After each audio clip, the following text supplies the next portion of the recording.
All right, so the million-dollar question is, why don't men open up? Of all the topics I've ever talked about, this one gets the most attention. So I think we need to keep talking about this one because here's something you need to know as a man. If you don't understand the protections you put in place and the reasons for why you don't open up, you're not going to be able to do it. And thus, you will miss out on creating meaningful connections with the people that you love. The last thing that you want is to get to the end of your life and to hear from your wife or your kids that they never really felt that close to you. They never really got to know you. I recently just had my parents in town and I was asking them questions about their parents who are all passed away. And I was so surprised at how little they really knew about their parents. And I even remember one of my parents saying, I can't remember if it was my mom or my dad, they said, I wish I would have asked him more about that. And even though my parents could have asked their parents these questions, the fact that, from what I gather, my grandparents were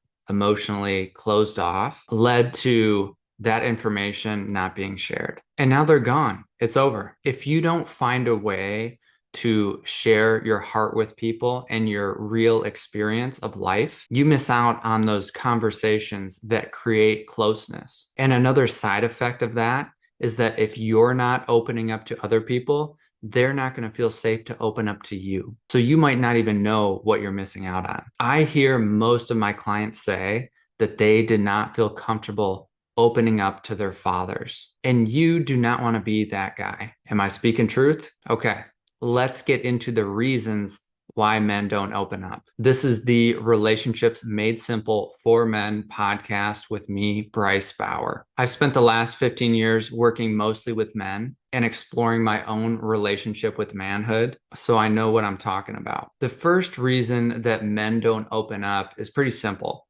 It's that they don't know how. And I like to compare this to swimming. When you watch someone swim, it doesn't look that hard. But if you don't know how to swim and you get into the water and your feet can't touch the ground, no matter how athletic you are going to be terrified. And men who don't know how to open up, who've never done it before, have a very similar feeling. They feel like they're going to fucking drown in the emotion. It can be existential. It's very threatening to their ego, to their psyche. If I go into that deep water, what if I never come out? Jenny and I were actually working with a couple yesterday, and the man had never really opened up about some of the things that had happened in his life. And as he started to do this with his wife, I could see that his body was shaking. Now, I didn't want to call that out. I didn't really want to embarrass him in that moment, but I saw it. I could see just how scared he was. And he did great. He stayed with it, but the amount of discomfort he was feeling was so obvious. It's almost like he had on his little floaties and we're there with him. We're like, hey, we're not going to let you sink. I don't know if he could do that on his own, probably not yet, but it was a huge win for him. And I tell guys this a lot. If you don't know how to open up, you need to go find a place to learn how to do this and to practice. Because if you don't have a framework or an understanding, you can actually do damage to yourself and the relationship. You might feel so much shame that you have to go out and cope with it in unhealthy ways. What you're trying to say might come out sideways towards your partner and turn into blame. You blaming them for how you feel and what you're experiencing because you don't really know how to speak with ownership yet. This really is an art. So it's more than just opening up and sharing information. Sometimes guys think that, oh, if I just share this story over and over, that's opening up. But they're not very embodied, or there are parts of the story that don't hit the deeper truths. So it doesn't go well. I'll give you a really basic example. A lot of guys blame their partners for being too emotional. They might say that their partner talks too much or talks too loud or gets really activated. And then one day they make a connection and they see that they had a parent that used to do that. And that's why it can be so upsetting for them. And that's a great connection to make. But then what they'll do with that is then they'll tell their partner, you can't do that because this upsets me. And I told you why.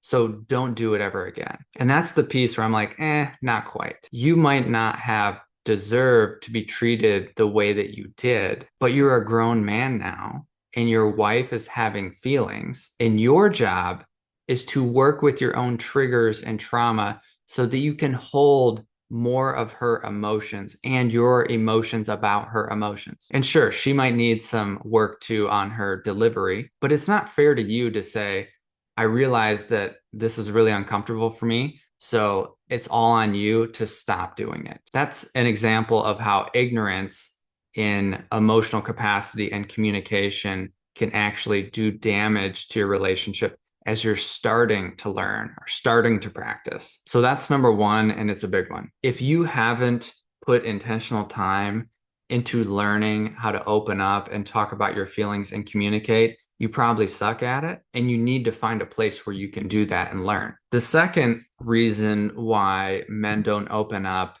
and this can stay hidden from them for a long time, maybe forever, is fear. Just like the pool analogy, there is terror there underneath the surface. And the fears that they're swimming in is that they'll be judged, they'll be hurt, they'll be manipulated. And I have a lot of compassion for men because that can happen. Maybe it even happened to them earlier on in their life. There's no such thing as a perfect parent. So parents will hurt their kids sometimes and judge them for being too emotional, having feelings. They might manipulate their kids into being the way that they want them to be. You may have tried to be vulnerable in a past relationship or your current relationship, and you got burned. It got used against you. Men have a habit of kind of picking on each other, and that does not create a very safe environment to open up. If you have a group of friends that's always joking around and kind of picking at each other and never talking about anything with any depth, it can be hard to switch gears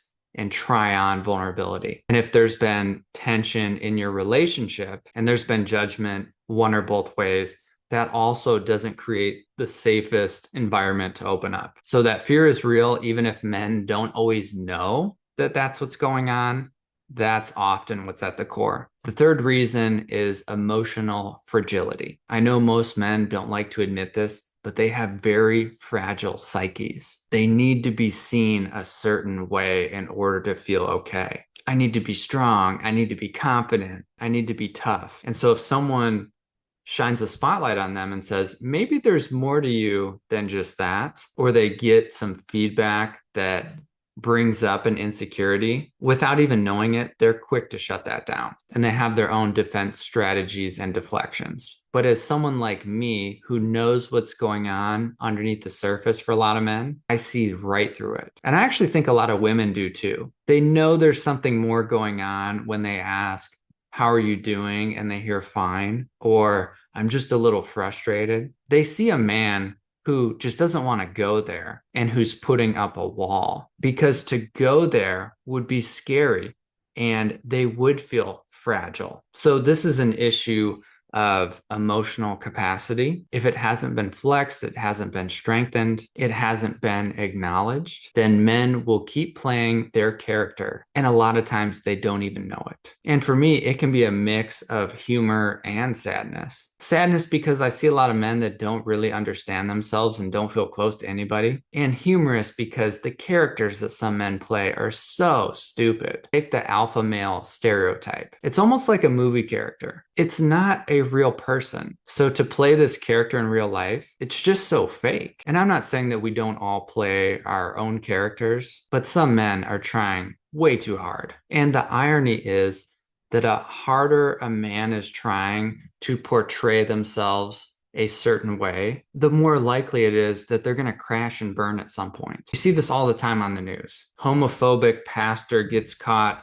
with male prostitutes, or financial guru gets indicted for stealing millions of dollars. It almost seems like it's bound to happen. So I don't know what everyone else's theories are on being a human, but I think being yourself is the best bet. The fourth reason men don't open up is that they feel a loss of control. Men love to feel in control of their environment and the people in their environment. And I can see the primal nature of this. Being in control afforded men a higher level of safety. If you were a weak man, maybe you would be ostracized or pushed out of the community, or you wouldn't find a partner. I'm just aware that we have this wiring in our brains that we can't get away from. But the year is 2025. And so we don't have to worry about that in the same way anymore. So if you have a partner that's wanting more connection with you, wanting you to open up more, you're going to have to let go of some of that control because feelings don't come forward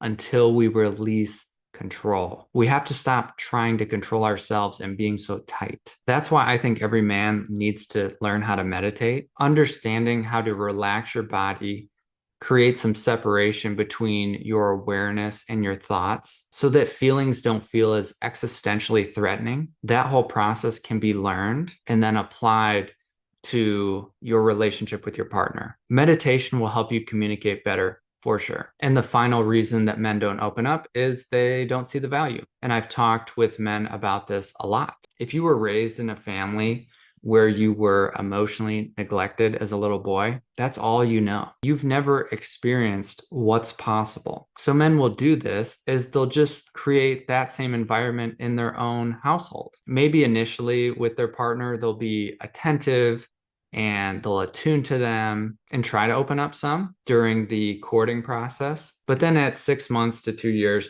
they'll just go back to sleep. And if they've never been through the process of conflict and repair and coming out of that feeling more safe and more connected, they don't know any other way. But I do think that men know in their hearts that more is possible. And that's what I'm trying to speak to here. If we're really being honest, you know that you need some help and some work on opening up.